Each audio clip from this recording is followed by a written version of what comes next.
ever considered privatizing TSA? That question comes to us from our viewers all the time, and I told them I would ask you. I think of privatizing a lot of things, but generally speaking, you have government, and a lot of people don't like privatizing, but some things that they work out better privatized.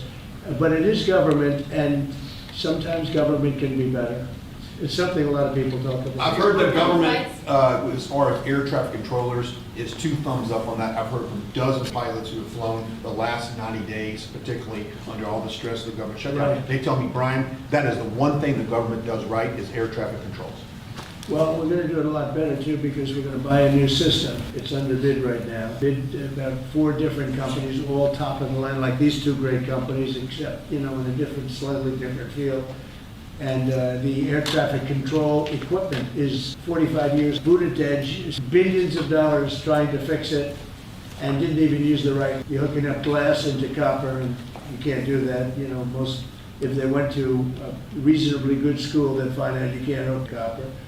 And they spent billions of dollars, and it was actually made the system much worse. We're going to get rid of the entire system, put a brand new system in. It'll be expensive, but we'll have the best air control system, meaning the control towers. They'll be stripped down to the bone, and equipment is being installed. And with a big contract, we'll give out that contract over the next 6 weeks. Sir, that the FAA is going to have to cut about 10% of flights at top 40 airports because of the government shutdown. Are you at all concerned that it might not be safe to fly right now? And what do you tell people who are gearing up for Thanksgiving? Fair question. Sean Duffy announced they're cutting in certain areas 10%, and they want to make sure it's 100% safe. That's why they're doing it. Mr. President, given these modifications that are being made to air travel, the other disruptions with the government shutdown, do you think it's time for Republicans in Congress to change their negotiating position at all? In what way? To start making concessions to Democrats? Well, I think it's time for them to end the filibuster and just put everybody back to work.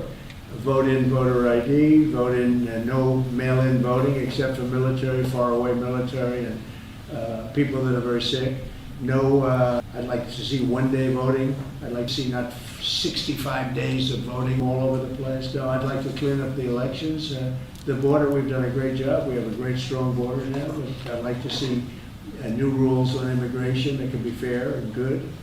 Rules that you'll never get. Rules that they're never going to get. There's so many things put in, including tax cuts that we could get, and we could do it all ourselves. But to do that, you have to end the filibuster.